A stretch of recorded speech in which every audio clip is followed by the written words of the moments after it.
माननीय श्री सागर Khandare. Thank you जी, धन्यवाद।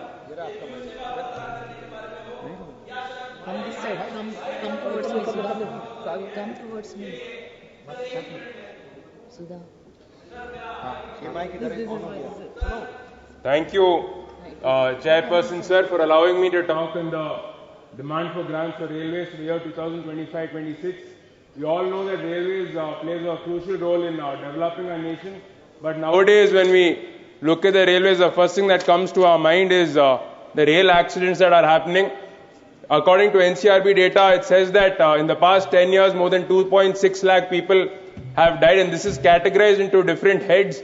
There have been collision of trains, derailment of rails, people falling from running rails, and people being run over by trains. So majority of the deaths are happening because people are being either run over by trains or they are falling from trains. However, we do not know, there is no report as to whether these are suicides or these are accident deaths. So I request the government to conduct a detailed study, detailed report to ensure that these accident deaths are reduced. When it comes to collision and derailment of trains, more than 700 deaths and more than 2,000 injuries have happened in the past 10 years. So for this, I request the central government to also look into this. Kavach is being brought in to ensure that these collisions and derailments do not happen. But however, Kavach is being implemented at a very slow rate. Out of the 68,000 rail kilometer line that is there in our country, only about 3,700 kilometer rail has been implemented by Kavach. So I hope that this accident death issue is sorted by the central government quickly.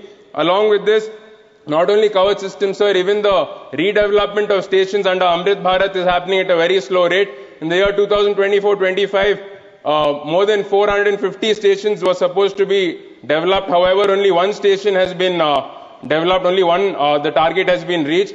Along with that, sir, RUBs that are being constructed by the government are of very poor quality. When the monsoon starts, when the rain starts, that time there's a lot of flooding happening in the RUBs, sir. Even the security protocols at railway stations aren't at the level they are supposed to be, sir. So I request the government to also increase the security to ensure safety and security of our passengers, sir. When it comes to overcrowding of train stations, we have all seen recently in Delhi there was a stampede which has caused more than 18 deaths, sir. So I hope that the government looks into this and overcrowding is also reduced. Sir, just give me 1 minute, sir. This is my maiden speech. When it comes to my constituency, sir, Bidar is being developed as a Amrit Bharat station. So I request even Bhalki and Kamalnagar stations to be taken up in the next phase, sir. Bidar is the farthest constituency away from the state capital of Karnataka, which is Bengaluru, sir, and it is quite farther away from Delhi also. So the connectivity to both state capital and national capital is necessary, sir. Bidar-Bangalore train has been getting overcrowded since there are only 22 bogies, sir. There is a provision to add 2 more bogies and make it 24 bogies, sir, which I request the government to do so that the overcrowding reduces and the passengers are able to go better, sir. Dakshin Express stops at Hyderabad, sir. If this is extended to Bidar, then this will also enhance connectivity to Delhi, sir. Along with that, sir, one of the major demands of our constituency is Vande Bharat train from Bidar to Bangalore, sir. As I have told, it's the farthest constituency away from our state capital, sir. Currently, our rail lines are equipped to run at 110 kilometers per hour. But to go at Vande Bharat pace, we need to equip our rail lines to go to 130 kilometers per hour, sir. So I request the government to upgrade our rail lines. The electrification process to Gulbarga is also underway, sir. So if these track lines are equipped, then definitely Vande Bharat can start from Bidar, sir. Sir, along with that, another Taluka Chinchodi is a very backward region, sir. There's a final location survey for Tandur cement cluster. Please conclude. Sir, just 30 seconds, sir. 30 seconds. Final location survey for Tandur cement cluster in Zairabad railway line. If it is rerouted via Taluka Chinchodi, sir, this will help for the development of this region, sir. Khanapur pit line has been constructed, but passenger trains aren't being functioning, sir. This should also be developed as a junction to ease traffic at Bidar junction, sir. Sir, I'll just conclude, sir. One last line, sir. One last line. Sir, media is the fourth pillar of democracy. So, our media friends used to get 50% concession before COVID. Now the concession has stopped, sir. So I request the government to restart this construction, sir. Okay, lastly, I would like to...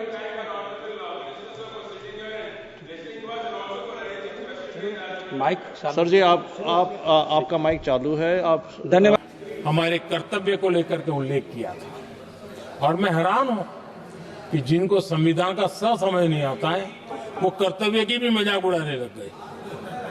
मैंने ऐसा कोई इंसान देखा नहीं दुनिया में कि जिसको इसमें भी इतराज हो सकता है आने। लेकिन देश का दुर्भाग्य है, हमारे संविधान ने नागरिकों के अधिकार तय किए हैं,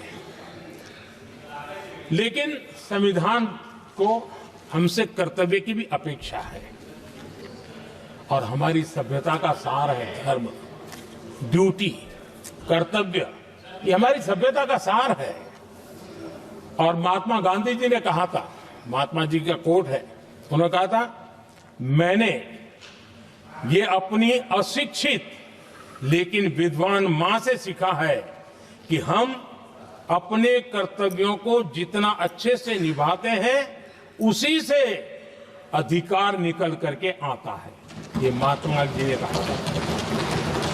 मैं महात्मा जी की बात को आगे बढ़ाता हूं और मैं कहना चाहूंगा, अगर हम अपने मौलिक कर्तव्यों का पालन करें तो कोई भी हमें विकसित भारत बनाने से नहीं रोक सकता।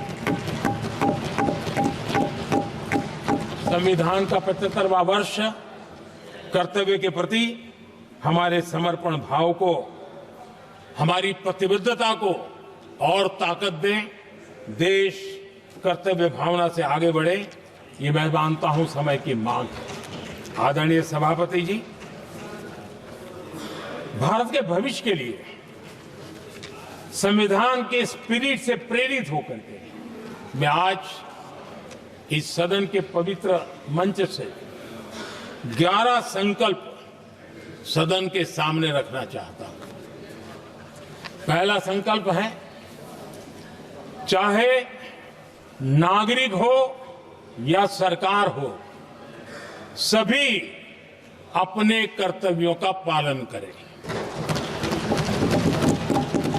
दूसरा संकल्प है, हर क्षेत्र, हर समाज को विकास का लाभ मिले, सबका साथ, सबका विकास हो। तीसरा संकल्प है, भ्रष्टाचार के प्रति जीरो टॉलरेंस हो। भ्रष्टाचारी की सामाजिक स्वीकार्यता न हो। भ्रष्टाचारी की सामाजिक स्वीकार्यता न हो। चौथा संकल्प है, देश के कानून, देश के नियम, देश की परंपराओं के पालन में देश के नागरिकों को गर्व होना चाहिए, गर्व का भाव हो। पांचवा संकल्प, गुलामी की मानसिकता से मुक्ति हो, देश की विरासत पर गर्व हो। छठा संकल्प, देश की राजनीति को परिवारवाद से मुक्ति मिले। सातवां संकल्प, संविधान का सम्मान हो। राजनीतिक स्वार्थ के लिए संविधान को हथियार न बनाया जाए। आठवां संकल्प, संविधान की भावना के प्रति समर्पण रखते हुए जिनको आरक्षण मिल रहा है वो न छीना जाए और धर्म के आधार पर आरक्षण की हर कोशिश पर रोक लगे। नौवां संकल्प, विमेन लेड डेवलपमेंट में भारत दुनिया के लिए मिसाल बने।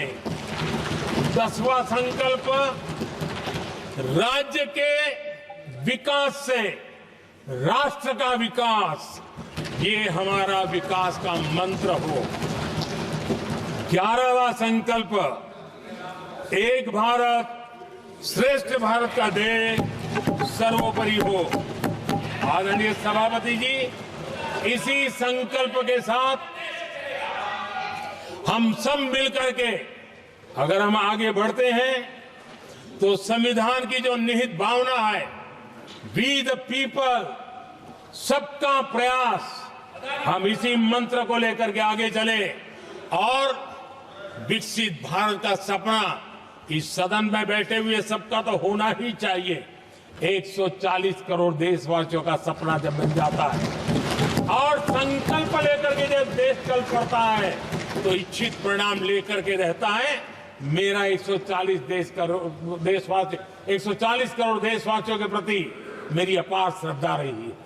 उनके सामर्थ्य पर मेरी श्रद्धा है, देश की युवा शक्ति पर मेरी श्रद्धा है, देश की नारी शक्ति पर मेरी श्रद्धा है। और इसलिए मैं कहता हूं कि देश 2047 देश जब आजादी के 100 साल मनाएगा तो विकसित भारत के रूप में मनाएगा। इस संकल्प के साथ आगे बढ़े। मैं फिर एक बार इस महान पवित्र कार्य को आगे बढ़ाने के लिए सबको शुभकामनाएं देता हूं। और मैं आदरणीय सभापति जी, आपने समय बढ़ाया, इसके लिए मैं आपका बहुत बहुत आभार व्यक्त करता हूं। बहुत बहुत धन्यवाद।